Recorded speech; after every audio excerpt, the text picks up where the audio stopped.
Thanks, Deputy Speaker. Over the weekend, many of us gathered around the nation at the foot of our war memorials for Remembrance Day to pay our respects for those who made the ultimate sacrifice for our country.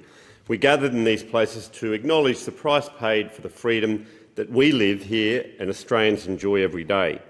We gathered along those who wore medals, signifying their service in the Australian Defence Force or their loved ones' courage to fight for what matters, the future safety and freedom of our nation. We gathered alongside current members of the Australian Defence Force. And we were able to thank them. I want to thank every member, every family who currently serves in the ADF and every family member who has a current serving member in the ADF. And of course we thank all veterans, including you, Deputy Speaker, who have served the nation in the ADF. Very important. And I would encourage, as we do know that we need more Australians to join the ADF, and so I'd encourage people to maybe join the reserves, where just one night a month or a couple of nights a month and 1 week a year you can actually get out and serve the country. We really need more people in our reserve forces. There's also the 12-month ADF gap year, which you could sign up for, or just sign up for 4 years. Serve the country, sign up for 4 years, and be very happy to have you. We never take for granted the protection and deterrence provided each day so Australians can go about their lives, while the men and women in the ADF train to protect our nation, an important deterrence.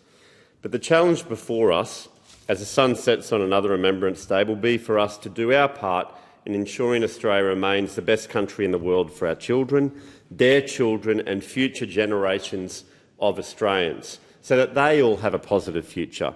Isn't one of the best things that we can do, not just here as parliamentarians but as all Australians, is to make sure that there is a positive future for the next generation? I know that I'm appreciative of previous generations of Australians, the Anzacs, the forefathers, both men and women, that the Australia that they left for us when I was born.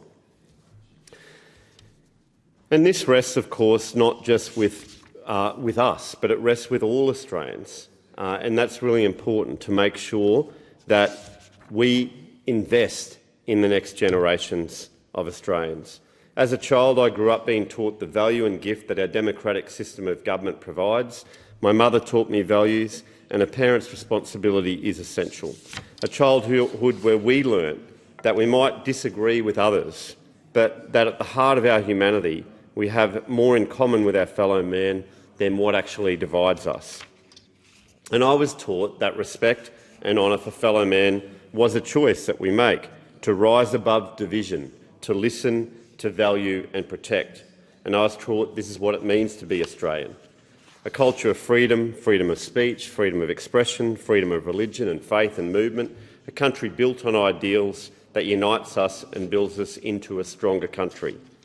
And we must battle to ensure that we live in this place. Remember our responsibility to preserve what makes Australia great. Because there are around us that have different views that want to change everything that makes Australia great, where the attack on those who hold a different view is used to discredit and slander others. Well, a line in the sand must be drawn, and this behaviour and ideology must be called out for what it is. So, Deputy Speaker, I just say to all Australians, continue to do your best. Make sure you leave a better Australia than what you were born into or moved into, if you're a migrant, moved into, so that future generations of Australians continue to live in the best place in the world. Deputy Speaker, I just want to talk about infrastructure. I see the Minister sitting opposite me in relation to Australian government infrastructure. We've been waiting for 6 months for this list to come out. And I'm really pleased. I hope the Minister can confirm what I'm reading online, but it says the following road corridors will be established. And I want to thank everyone in my electorate, because a lot of these road corridors are absolutely essential.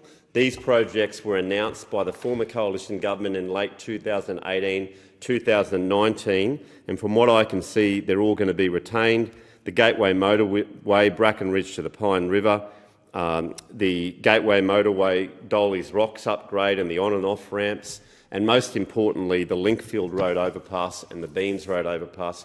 The Palaszczuk government has a lot to answer for. This should have been built 3-4 years ago, They've been inept in what they've been doing as the a state member's government. time.